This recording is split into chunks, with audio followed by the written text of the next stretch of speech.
여러분 안녕하십니까. 베스트종목 상담의 강동석입니다. 코스피 지수가 반등을 시도하고 있습니다.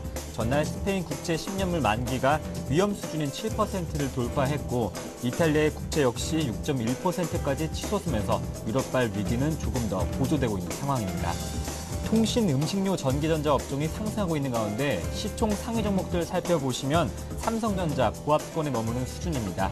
완성차 업체는 대부분이 빨간불 켜고 있고 부품주도 상승하고 있습니다.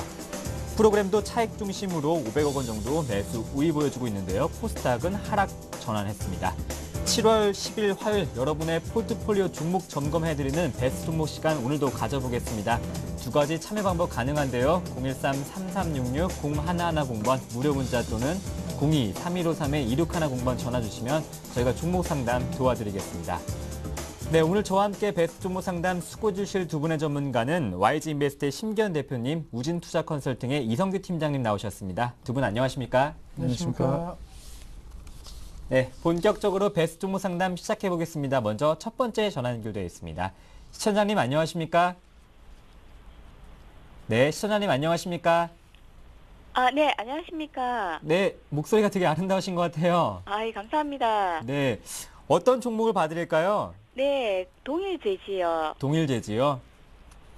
네, 매수가랑 비중할 수 있을까요? 네, 1,880원에 매입했고요. 네. 70% 정도? 좀 비중을 많이 실으셨어요. 네. 동일제지 현재 1,885원 비슷한 매수가 수준인데요. 네. 어떤 점을 좀 봐드릴까요? 이거 언제까지 가지고 있는 게 괜찮은지. 네. 실은 컴투스가 좀, 많이 궁금한데 비교해서 설명을 좀 부탁드릴까 싶어서, 예. 네. 그런데 동일제지를 좀 이렇게 비중 70% 실으신 이유는 혹시 어디에 있으세요? TV상에서 네. 괜찮다고 한 걸 들었고, 네. 또, 비용이 그렇게 제가 큰 돈이 아니라서. 네. 싼 주식을 또 좋은 저가에 매수할 기회라는 전문가 추천을 받으셔서 사신 것 같은데요. 저희가 그 점 또 단기적인 목표가 제시해드리겠습니다. 네. 네. 심기현 대표님, 동일제지입니다. 1,880원의 비중이 70%인데요. 네, 우선 동일 제지와 그리고 컴투스 어느 정도 비교 좀 분석을 해드리면은 먼저 제지 업종 상대적으로 이 제지 업종과 그리고 모바일 게임 업종의 공통점이라고 한다면 최근에 좀 급등 양상을 보였던 업종입니다. 아무래도 제지 업종 사양 산업에 대한 두려움도 있지만은 전반적으로 좀 경기 방어주 성격이 짙은 그런 업종으로 좀 분류가 되고 있기 때문에 선물 의복이라든가 전반적인 경기 방어주와 관련된 부분에 있어서 이슈가 되면서 최근에 좀 급등 보였다라고 정리해드리겠고. 제조업종 같은 경우 특히나 종일 제지 같은 경우에는 제조업종임에도 불구하고 그래도 양호한 펀더멘탈을 보이고 있습니다. 영업이익률 6%대 다른 업종 대비해서도 그렇게 나쁘지 않은 편이고 어느 정도 영업이익 측면에 있어서도 큰 폭의 개선은 아니지만은 꾸준하게 조금은 증가 추세를 보이고 있다는 측면에 있어서는 긍정적일 수 있다라고 말씀을 드리는데 전반적으로 제조업종 같은 경우는 선고 관련 또 테마로 약간 엮일 수가 있습니다. 물론 동일제지 같은 경우에는 골판이라든가 이런 부분이기 때문에 크게 이슈가 되지는 않을 수는 있겠지만은 전반적으로 이 대선과 관련된 또 테마로 또 이 제조 업종이 분류가 될 수 있다는 점 염두를 하시면서 지금과 같은 상승 흐름은 전반적으로 시장이 불안하고 그리고 약간의 선거 관련 테마주로 엮였기 때문에 현재 상승 중이다라고 정리를 해드리겠고 컴투스 같은 경우에는 역시나 펀더멘탈, 성장성, 해외 진출 모멘텀 그리고 신규 게임에 대한 기대감으로 대세 상승의 모습을 보였습니다. 하지만은 최근 들어서 조금 과열의 양상 나오고 있다라는 거 그리고 조금씩은 이제는 좀 매도에 대한 세력이 조금씩 나오고 있다는 측면에 있어서는 사실 더 올라갈 수는 있겠지만 가격적인 부담감 분명히 이 컴투스와 동일 제지에 대해서 또한 지금 시점 작용하고 있다라고 말씀을 드리겠습니다. 따라서 결론적으로 좀 투자 전략 말씀을 드리면은 동일 제재에 대해서는 비중이 70%라고 말씀을 하셨는데 사실 앞서 시청자님께서 그렇게 큰 비중이 아니다. 가격적인 측면에 있어서 크게 부담이 되는 그러한 비중은 아니다라는 측면에 있어서는 비중 70%의 조금은 의미를 담으시는 것보다는 좀 급등 양상에 따른 아마 단기 실현을 하실 목적으로 투자 전략 세우신 것 같은데 우선은 분위기는 사실 급등했지만 그래도 상당히 좀 양호한 흐름 보이고 있습니다. 아무래도 1,400원대에서 1,800원대 이상으로 올라오긴 했지만은 전반적으로 급등의 양상 속에서 거래량 수반되는 모습 보였고 최근에 3거래일 연속 좀 강하게 매수 거래량 들어오고 있는 모습 보이고 있기 때문에 한두 번의 어느 정도 음봉 형태 즉 하락은 보일 수는 있겠지만은 제 개인적으로는 그래도 이 추세대로 간다면은 2,000원을 한번 터치할 것으로 판단되고 있기 때문에 동일 제재에 대해서 리스크 리스크 만약에 부담 안 된다라고 한다면 우선 홀딩 관점 말씀드리겠고, 이 종목을 팔아서 컴투스를 지금 사는 전략은 상당히 좀 리스크가 있을 것으로 판단되고 있습니다. 따라서 결론적으로는 동일되지만 우선은 단기 차익 실현 관점 대응 전략으로 매수 거래량 터졌을 때 한번 지켜보자라고 말씀을 드리겠고, 과거 이러한 사례 몇 번 있었습니다. 작년도 7월 달에도 매수 거래량 상당히 좀 많이 터지면서 급등 양상 보였기 때문에 지금이 딱 정확하게 말씀드리면 한 3분의 2 정도, 1 정도의 수준이기 때문에 우선 가격적인 측면에 2,100원대까지를 잡긴 무리가 있고, 한 2,000원 정도만 잡으신다고 한다면은 충분히 단기 터치 가능하지 않을까라고 말씀을 드리겠습니다. 네, 또 종일제주와 컴투스 함께 봐드렸습니다. 또 현명한 투자하시길 바라겠습니다. 다음 문자 소개해드리겠습니다. CNS 자산관리입니다. 매수가 2,900원에 비중이 20%인데요. CNS 자산관리 요즘 흐름 좋습니다. 3.3% 오늘도 급등하면서 3,380원. 어느 정도 수익 보고 계실 것 같은데요. 이성규 팀장님. 네, 이 CS 자산관리 같은 경우는 뭐 자산관리라고 해가지고 우리가 보통 알고 있는 그런 자산관리보다는 일반적으로 그 건물 아마 아실 겁니다. 대형화된 건물의 용역이라든지 관리 이런 서비스를 하는 업체라고 볼 수가 있겠고요. 그래서 이제 일반적으로 그 서비스 업체라고 이제 보시면 되겠습니다. 그래서 이 기업이 어떻게 하면 성장을 하냐면 일반적으로 그 대형화되는 건물이 많으면 많을수록 일단은 이 기업의 수익성은 좋아질 가능성이 굉장히 높다라는 것이고요. 그러니까 예를 들면 그냥 단순히 그냥 과거에는 뭐 주택이라든지 조그만 개인들이 뭐 살고 있는 뭐 빌라라든지 이런 추세가 많았다고 한다면 현재는 뭐 아파트라든지 아니면 뭐 주택 복합상가라든지 아니면 백화점 이런 것들이 점점점 계속해서 많아지는 추세죠. 그런 것들이 많아지기 때문에 이 회사가 말 그대로 용역 비용이라든지 이런 것들에서 수익성 자체가 굉장히 높아진다라고 이렇게 볼 수가 있겠습니다. 근데 최근에 들어서는 갑자기 이제 급등하는 그런 양상들은 보이고 있는데요. 그 원인 중 가장 큰 것이 뭐냐면 바로 이제 배당금이 굉장히 크죠. 말 그대로 그만큼 수익성이 많이 늘어났기 때문에 배당 수익률 대비해서 상당히 높은 수준으로 지금 올라가고 있는 그런 상황입니다. 그래서 약 170원 정도의 올해 이제 배당을 하기로 이제 결정을 했고요. 그런 점들이 뭐 지금 보게 되면 사실상 배당 수익률만 봤을 때도 지금 한 5%대가 넘어가는 5%대 넘어가는 그런 수준이고 그렇기 때문에 그런 점들을 봤을 때는 역시나 배당 매력이나 아니면 그 향후의 추세라든지 이런 것들은 상당히 좀 긍정적입니다. 그래서 일단 그런 점들은 전반적으로 좋다고 보고 있는데 이제 갑자기 급등을 했기 때문에 순간적으로 그렇죠. 그런 점들이 다시 한번 악영향을 끼치게 되면서 주가가 등락폭이 굉장히 커지고 대응하기가 힘들어질 수 있다는 점은 좀 알아두셨으면 좋겠습니다. 그래서 일단은 차트를 보시면서 좀 설명을 드리게 되면 최근에 급등하고 있는데요. 급등하고 있음에도 불구하고 사실상 첫 번째 이렇게 거래량이 발생했던 부분하고 거래량 발생했던 부분하고 좀 이렇게 비교를 해보시게 되면 지금 같은 급등하는 상황은 그렇게 크게 뭐 이렇게 거래량이 발생하는 부분들은 아닙니다. 그래서 아직까지는 매도 물량들이 출회되기보다는 일시적 등락을 보이면서 추가적으로 상승할 가능성이 높기 때문에 일단 그런 점들에 대해서만 단기적 차익 실현을 하시는 것도 좀 좋은 전략이다라고 이렇게 생각이 되고 있으니까 이제 그런 점들 올라갔을 때 분할 매도 관점에서 좀 제시를 해드리겠습니다. 정확한 목표 주가는 지금 좀 제시하기가 힘들다라는 점 좀 양해를 부탁드리겠고요.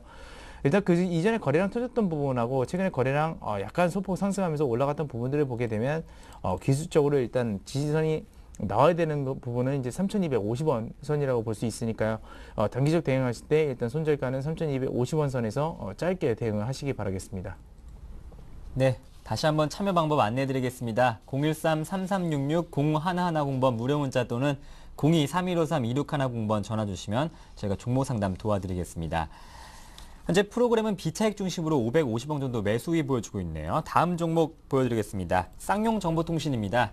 매수가 2,080원에 비중이 10%인데요. 심기현 대표님께서 상담 도와주시죠. 네, 우선 뭐 쌍용 정보통신 같은 경우에는 전반적으로 IT 기업이기 때문에 뭐 그러한 부분은 좀 긍정적일 수는 있겠지만은 지금 시점 같은 경우에는 상당히 좀 조심하시는 전략을 좀 말씀을 드릴 수가 있겠습니다. 아무래도 실적적인 측면에 있어서 지금 시점 크게 부각되지 않는 그런 모습을 보이고 있기 때문에 사실 크게 메리트가 없다라는 측면은 말씀을 드리겠고, 전반적으로 소프트웨어 관련된 부분에 있어서 지금 시점 뭐 상당히 좀 긍정적인 전망이 나올 수는 있겠지만은 사실 아직까지는 이 IT 부품이라든가 IT 관련된 업종에 대한 투자 심리가 상당히 좀 좋지 못한 흐름을 보이고 있습니다. 따라서 지금과 같은 부분에 있어서는 상당히 좀 리스크 관리 어느 정도 말씀을 드리겠고, 전반적인 투자 전략에 있어서는 좀 매도 관점 대응 전략 말씀을 드리면서 쌍용 정보통신에 대해서는 지금 시점 크게 기댈 것이 없다라는 말씀드리면서 우선 매도하셔갖고 다른 종목 쪽으로 갈아타시는 전략 말씀을 드리도록 하겠습니다. 네, 이어서 신양 봐드리겠습니다. 신양 같은 경우에는 매수가가 7,400원에 비중이 50%인데요. 비중이 많은데 계속 보유해도 될까 이렇게 문의하셨습니다. 이성규 팀장님 좀 도와주시죠. 네, 신양 같은 경우는 우리가 보통 알고 있는 그 휴대폰 케이스를 만드는 업체고요. 사실 이 기업 같은 경우는 이 휴대폰 케이스 만드는 업체 중에서 3위 정도 해당이 됐었습니다. 그러니까 1위 같은 경우는 뭐 아실지 모르겠지만 인탑스라는 기업이 있고요. 그 뒤에서 또 있는데 신양이 그 추세를 뒤엎고 2위까지 시장 점유율을 확대를 했죠. 그러다 보면 자연스럽게 영업이익률은 증가를 하게 됩니다. 그러면서 작년 실적이 좀 되게 대폭 향상된 모습을 보였고 최근에 들어서 지금 현재 보게 되면 거의 뭐 5,000원 선이죠. 5,000원 선부터 지금 한 7,500원 선까지 단기간에 50%가 좀 급등한 양상인데 이 휴대폰 케이스라는 거는 사실 그렇습니다. 뭐 갤럭시 S3가 팔리든 안 팔리든 일단 먼저 말 그대로 주문을 해야지만 케이스를 해놓고 말 그대로 매출이 나올 수가 있겠죠. 그래서 그런 실적들이 좀 후반영되고 있는데 단기적으로 50% 올랐다는 것은 뭐냐면 여기서는 또 그 기대를 하고 있는 겁니다. 갤럭시 S3가 팔렸을 때 이미 나간 재고들이 팔렸을 때 그런 부분들이 다시 한번 또 주문이 들어올 수 있다는 그런 기대감들이 작용하고 있어서 약간은 좀 위태위태한 부분입니다. 그래서 영업이익률 증가하고 다 좋은데요. 여전히 올해 같은 경우 뭐 판관비라든지 아니면 매출 원가라든지 이런 것들의 부담이 여전히 큰 상황입니다. 그런 상황에서 말 그대로 삼성전자가 갤럭시 S3라든지 그 이후에 출시되는 제품들이 조금이라도 비틀거리게 됐을 때는 당연히 이런 기업들은 크게 비틀거릴 수 있다는 것이고요. 그렇기 때문에 지금 매수가가 7,400원 약간은 수익이 나셨지만 굉장히 좀 위태로운 상황이다라는 점 말씀드리겠고 차트를 잠깐 보면서 좀 설명을 드리도록 하면 그 이전에 최근에 거래량 크게 들어온 적이 있습니다. 거래량 크게 들어오면서 이 부분이 전고점을 돌파했죠. 그렇기 때문에 지지선 자체는 사실상 7,250원 선이 지지선으로 강하게 좀 작용할 확률이 높습니다. 그리고 설명 여기서 조금 떨어진다 하더라도 지금 밑에서 보시는 5일선하고 맞닥뜨리는 부분이 대략적으로 이 7,300원 선 될 거기 때문에 일단은 그 급한 추세로 올라가는 상황에서는 사실상 5일선 매매가 가장 유용해 보이고요. 그래서 지금 현재 상황에서는 7,300원 선을 손절가를 좀 제시를 해드릴 테니까 단기적 관점에서만 이 기업도 좀 접근을 하시고 그 다음에 전방위 산업이라 할 수 있는 뭐 LG전자라든지 삼성전자의 그런 매출 추이가 많은 폭으로 드러났을 때는 이 기업은 홀딩해도 됩니다. 그런 점들을 말씀드릴 테니까 일단 손절가만 우선적으로 좀 제시해 드리고요. 역시나 이 기업도 목표 주가를 그렇게 정확하게 제시하기 힘들기 때문에 올라갔을 때 일부 비중들을 축소하는 전략들을 좀 제시를 해 드리도록 하겠습니다. 네, 이어서 현대 하이스코 봐드리겠습니다. 35,000원의 비중이 20%인데요. 매도 시점과 또 매도가가 궁금하다고 하시는데요. 철강주 포스코와 비교해보면 요즘 포스코도 지지부진한 흐름 보여주고 있습니다. 심기현 대표님 어떻습니까? 네, 우선 뭐 철강업종 포스코뿐만이 아니고 현대 하이스코, 뭐 현대제철 그리고 동국제강 같은 종목군들이 그렇게 시장 대비 완전히 강한 모습은 보이고 있지 않습니다. 또한 뭐 중국이 최근에 금리 인하 계속적으로 당행하는 모습에도 불구하고 상승 탄력도가 많이 둔화되었다는 거, 역시나 수요 감소했다는 우려감 그리고 고거 과잉했다는 우려감 계속적으로 작용하고 있다라고 말씀을 드리겠고, 뭐 전반적으로 현대 하이스코뿐만이 아니고 이 철강업종에 대해서 뭐 조선이라든가 다른 연관된 건설이 되었든 이 조선이 되었든 뭐 자동차가 되었든 다른 연관된 산업에 있어서의 지금 상당히 좀 수익성 악화가 나오고 있습니다. 그나마 현대 하이스코 역시나 현대 기아차를 필두로 한 자동차 업종과의 관계성 때문에 사실 다른 종목 대비 강세 흐름 보였는데, 하반기 같은 경우에는 자동차 업종에 대한 역시나 판매량 감소 가능성도 상당히 높아지고 있다는 측면에 있어서는 사실 지금 시점 현대 하이스코 어느 정도 횡보하면서 방향성을 찾고 있는 그런 구간이지만은 방향성이 무조건 위로 간다라고 보기는 좀 어려울 것으로 판단되고 있습니다. 따라서 뭐 어느 정도 만약에 손실 보셨다라고 한다면은 뭐 홀딩 관점 전략 말씀드릴 수는 있겠지만은 수익이 나신 상황에서 굳이 이러한 리스크를 안고 우선은 끄고 가시는 전략보다는 한 번쯤은 좀 자르셔갖고 수익 실현하시는 관점 대응 전략 말씀을 드리겠고, 현대 하이스코 다시 한번 방향성이 위로 정해지든 아니면 아래로 정해지든 위로 정해질 때는 좀 따라 들어가신 전략도 유효할 것으로 판단되고 있고, 아래로 만약에 정해진다라고 한다면 추가 하락에 따른 다시 한번 좀 싼 가격에 다시 한번 매수할 수 있는 기회가 올 것으로 판단되고 있기 때문에 우선은 지금 수익 실현 하셔갖고 현금화 하자라고 정리를 드리겠습니다. 네, 또 현대 하이스코까지 봐드렸습니다. 잘 참고하셔서 꼭 수익 나시길 바라겠습니다. 다음 두 번째 시청자님 만나보겠습니다. 안녕하십니까? 여보세요? 네, 전화 주셔서 고맙습니다. 네, 지금 소프트 네. 엑스 소프트맥스를 갖고 좀 여러 개를 많이 갖고 있는데, 네, 소프트맥스 매수가랑 비중할 수 있을까요?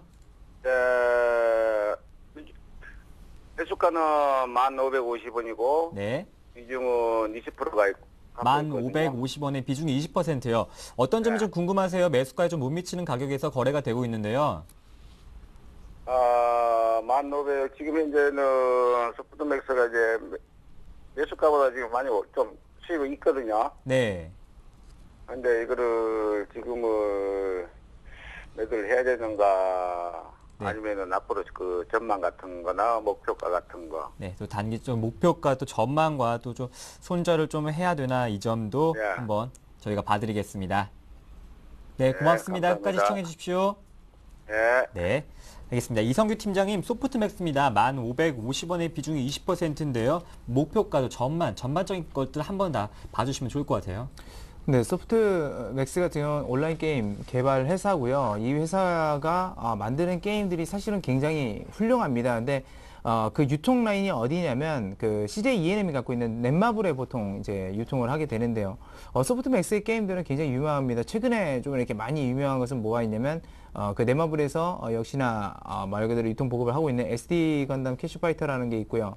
저도 한때는 그 게임을 좀 즐겨 했었습니다. 그만큼 굉장히 잘 만들고 아이디어가 굉장히 좋은 회사입니다. 근데 말 그대로 유통 라인이 그렇게 좋지 않기 때문에 그렇게 외형 성장이 크게는 되지 않는데 최근에 들어서 갑자기 급등하는 모습들을 보이죠. 그 왜 그러냐면 넥슨이 최근에 넥슨의 게임 중에서 굉장히 인기 있는 게임이 하나가 있는데 그게 던전 파이터라고 하는 게임이 있습니다. 근데 이게 우리나라 지금 대학생들까지도 그 학생들이 옛날에 어렸을 때부터 했기 때문에 아직까지도 하고 있고요. 굉장히 인기도 많고 그만큼 구성이 좋은데 이게 콘솔 게임으로 들어갑니다. 그러니까 콘솔 게임이라는 건 뭐냐면 가정용 비디오 게임기 아마 아실 겁니다.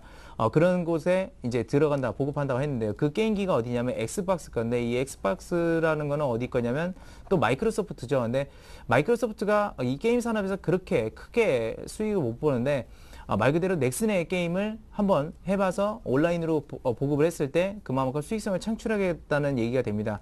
근데 과거에 이런 사례가 있었는데요. 뭐냐면 넥슨 게임 중에 마비노기라는 게임이 있습니다. 근데 이 마비노기 게임이 온라인 엑스박스로 들어가려다가 실패를 했어요. 왜 실패를 했냐면 그것은 아마 좀 용어가 게임 용어라서 어려우실 텐데 MMORPG라고 그래가지고 역할 수행 게임이라고 하는 게임들이 있어요. 그러니까 대표적으로 뭐 NC소프트의 리니지라든지 이제 최근에 뭐 이렇게 많이 또 얘기가 나오고 있는 디아블로라든지 이제 그런 게임들이 이제 MMORPG라고 부르는데 사실 그런 거는 콜슨 게임에 들어가서 성공하기가 굉장히 힘듭니다. 구성 자체가 힘들기 때문이죠. 근데 던전 앤 파이터 같은 경우는 어떤 게임 스타일이냐면 아마 우리 시청자님도 그런 게임들 옛날에 오락실 같은 데 가서 많이 해보셨을 거예요. 이렇게 횡 스크롤로 이렇게 걸어가면서 악당들 나오면 뭐 싸우고 그런 게임입니다. 던전 앤 파이터가. 그래서 이번 거는 성공 가능성이 굉장히 높다라는 것입니다. 그래서 저는 그런 것들이 한번 베팅 해보는 것도 좋다라고 보고 있고요.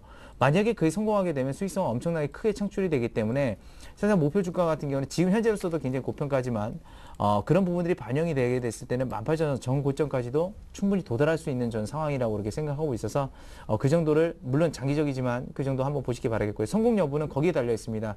넥슨이 말 그대로 던전 앤 파이터를 성공하느냐 못하느냐 거기에 따라서 소프트맥스 주가는 내려가냐 위로 올라가냐 될 수 있으니까 그 점 확인하시기 바라겠고요. 지금 매수가가 1,550원이신데요. 손절가 같은 경우 제가 그래서 거래량 들어왔던 부분들 계산해서 일단은 11,000원 선 좀 제시를 해드릴 테니까 손실은 보지 말고 그 정도 부분만 지키시면서 계속해서 홀딩 관점에서 좀 대응하시기 바라겠습니다. 또 이성규 팀장님께서 또 게임 전문가세요. 또 많이 참고하시길 바라겠습니다. 다음 문자는 사파이어 테크놀로지입니다. 매수가가 54,000원의 비중이 20%인데요. 목표가와 전망이 궁금하다고 하시네요. 조금 손해보고 계셔서 걱정하실 것 같은데요. 심기현 대표님. 네, 우선 뭐 손해보고 계시지만 손해 빠르게 지금 손실폭을 줄이고 있는 모습 보이고 있습니다. 아무래도 뭐 이 종목 전반적으로 LED 관련된 그러한 그 관련 업체이기 때문에 LED 업황과의 지금 시점 상당히 좀 연관성 생각해 본다라고 한다면 사실 부정적인 의견보다는 긍정적인 의견에 대한 가능성이 높다라고 정리해 드릴 수가 있는데 뭐 최근에 뭐 서울 반도체를 비롯한 루메스 같은 이 LED 관련된 업체들에 대한 여러 가지 긍정적인 뉴스가 나오고 있습니다. 또한 그만큼 투자 심리도 개선이 되고 있기 때문에 LED와 관련된 그 업체인 이 종목에 대해서도 충분히 추가 반등 여력은 현재 시점은 있을 것으로 판단되고 있고, 워낙 업황 자체가 그동안 상당히 좋지 못했던 업황입니다. 따라서 최악의 상황에서 물론 무조건적으로 턴 어라운드를 얘기할 수는 없겠지만은 그래도 점차적으로 회복에 대한 기대감이 나오고 있다라는 거, 급락보다는 점차 주가 회복 역시나 좀 기대할 수 있지 않을까라고 말씀을 드리겠고, 우선 목표가라고 한다면 당연히 우선은 매수가 부분까지 기다려 보시는 한번 전략 말씀드릴 수가 있겠습니다. 한 5만 4천 원대까지는 충분히 도달 가능할 것으로 판단되고 있는데, 혹시라도 뭐 서울 반도체라든가 LED 관련 대표주들에 대한 주가 모멘텀이 큰 폭으로 하락했을 때에는 5만 4천 원이 아니더라도 그때는 좀 매도하시는 전략 말씀을 드리면서, 우선은 목표가 매수가까지 기다려보자 하지만은 전반적으로 서울 반도체를 비롯한 LED 관련 업종에 대해서 먼저 좀 꺾이는 모습 보인다고 한다면은 그와 관련된 가격대가 상관없이 우선은 매도하시는 전략 말씀을 드리도록 하겠습니다. 네, 이어서 다음 종목은 S오일입니다. 매수가로 미로 짐작했을 때 사신 지 얼마 안 되신 것 같은데요. 매수가 94,000원에 비중이 20%입니다. 목표가와 전망이 궁금하다고 하시는데요. 이성규 팀장님께서 한번 짚어주시죠. 네, S-오일은 뭐 정제를 해서 이게 정유주죠. 근데 최근에 S-오일 굉장히 큰 폭으로 많이 내려왔습니다. 그것은 이제 작년 실적은 물론 좋았지만 올해 실적이 안 좋을 것이다라는 예측이 나오면서 좀 이렇게 낙폭이 크게 나왔는데, 과대 낙폭이라는 측면들도 있지만 그 정도는 어느 정도 반영이 된 것 같습니다. 그러니까 과대 낙폭보다는 그 이전에 너무 기대감들이 이제 컸다라는 것이죠. 중국에 대한 기대감들이 너무 워낙 컸었고요. 그래서 그런 점들을 일단 내려왔습니다. 내려오고 지금 이 선쯤에서 이제 매수를 하셨는데, 첫 번째 S-오일 같은 경우는 지금 배당 수익률이 어느 정도 되냐면 작년 실적 기준으로 봤을 때 한 5% 해당이 되고요. 그런 점들이 수익이 충족이 돼, 그러니까 수익성이 말 그대로 충족이 돼야 배당을 그만큼 줄 수 있겠죠. 근데 지금 S-오일을 보유하고 계신 분들, 그러니까 시청자뿐만이 아니라 그 여타 분들도 뭘 보셔야 되냐면, 유가가 여기서 내려가거나 올라가거나 했을 때 얼마나 빠르게 올라가거나 내려가거나 중요한 겁니다. 그러니까 그냥 안정적으로 그냥 조금 등락폭 이렇게 보이면서 줄줄줄 흘러내리든지 유가가 위로 올라가든지 그건 상관이 없습니다. 왜냐하면 소비자들이 그만큼 싸지면 많이 사고 오르면 적게 사고 해서 어느 정도 매출을 맞출 수 있는데, 급하게 오르거나 내려가게 되면 사람들이 소비를 안 한다는 것입니다. 그래서 중요한 포인트는 첫 번째는 유가가 어느 정도 급격히 움직이느냐 아니면 어느 정도 안정권에서 움직이느냐, 그게 중요하다고 볼 수가 있겠고요. 지금 정도만 수준만 유지해도, 어느 정도 안정적인 수준만 유지해도 작년 실적에 미치지 못하겠지만 그래도 배당 수익률은 5%대 될 수 있다는 것입니다. 근데 한 가지 좀 이렇게 우려가 되는 점은 S-오일의 그 우선주가 있죠. 우선주는 지금 현재 배당 수익률은 얼마 되냐면 거의 10% 가까이 됩니다. 이게 괴리가 너무 커서 단기적으로 주가가 좀 올라가기 어려울 가능성이 굉장히 높고요. 대표적인 사례로 예를 들자면 현대모비스가 그렇습니다. 현대모비스 우선주랑 지금 보통주랑 그 배당의 괴리율이 너무 큽니다. 그 괴리율을 어느 정도 좁히기까지는 아마 시간이 좀 걸릴 것이라는 거, 그런 점도 말씀드리겠고, 물론 실적이 좋으면 갑작스레 급등을 할 수 있는 양상도 있기 때문에 그런 점들은 좀 참고하시고요. 실제로는 굉장히 저평가라는 거를 또 한번 말씀드릴 테니까, 일단 박스권 진행을 계속 하신다고 보셔야 됩니다. 그래서 지금 현재 차트 보시게 되면 박스 하단은 대략적으로 87,000원 선 되겠고요.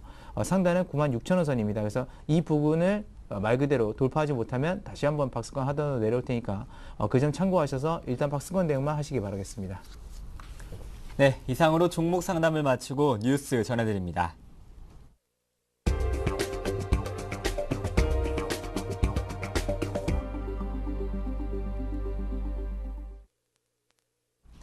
이 시각 주요 뉴스입니다. 박근혜 새누리당 전 비상대책위원장이 오늘 오전 영등포 타임스퀘어 광장에서 대선 출마를 공식 선언했습니다. 지난 2007년에 이어 두 번째 대권 도전에 나선 박 전 위원장은 내 꿈이 이루어지는 나라라는 슬로건에 맞춰 그가 평소에 강조해온 국민 행복에 대선 전략에 초점을 맞췄습니다. 박 전 위원장은 양극화를 극복할 경제 민주화와 생애 주기별 복지, 유연한 대북 정책 공약 등도 제시했습니다. 새누리당은 오는 12일까지 경선 후보 등록을 마치고 오는 21일부터 한 달 동안 선거 운동을 한 후 최종 후보를 선출할 예정입니다. 신용등급이 7등급, 8등급인 저신용자 500만 명의 신용등급이 10단계로 재분류됩니다.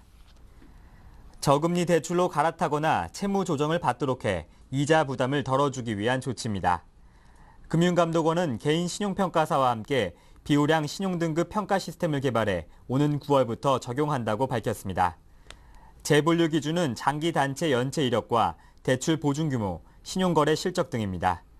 우량 등급으로 분류되면 기존 신용등급 체계에서는 낮은 신용등급을 받았더라도 저축은행 등 제2금융권에서 비교적 낮은 금리로 대출받을 수 있게 됩니다.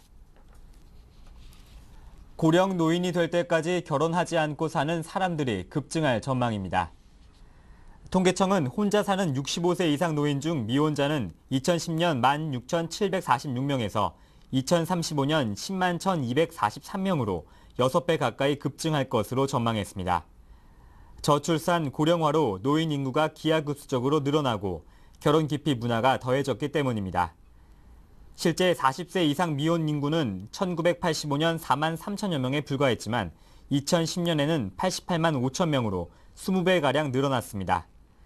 또 인구 1000명당 혼인 건수는 1980년 10.6건에서 2010년 6.5건, 작년 6.6건으로 줄어 결혼을 하지 않은 사람의 비중이 30년 전보다 2배 정도 늘었습니다. 일본 정부가 유엔 평화 유지 활동에 참여한 자위대가 기지 밖에 있는 국제기관 등이 공격받는 경우 무력 지원에 나설 수 있도록 관련법을 개정할 방침입니다. 이는 직접 공격을 받지 않아도 타국을 공격할 수 있는 권리인 집단적 자위권을 해외 파병 자위대에 허용하겠다는 뜻입니다. 하지만 이는 헌법 구조가 금지한 무력의 행사에 해당할 수 있어 논란이 예상됩니다. 일본의 내각법제국은 지난 2003년 참의원 외교국방위원회에서 해외 파견 자위대의 기지 밖 무력 사용에 대해 헌법 구조가 금지한 무력의 행사에 해당할 우려가 있다고 해석한 바 있습니다. 네, 오늘 저와 함께 베스트 종목 상담 수고해주신 두 분의 전문가는 저희 방송의 비주얼을 담당하고 계시죠. YG인베스트의 심기현 대표님과 우진투자 컨설팅의 이성기 팀장님과 함께했습니다. 두 분 말씀 잘 들었습니다.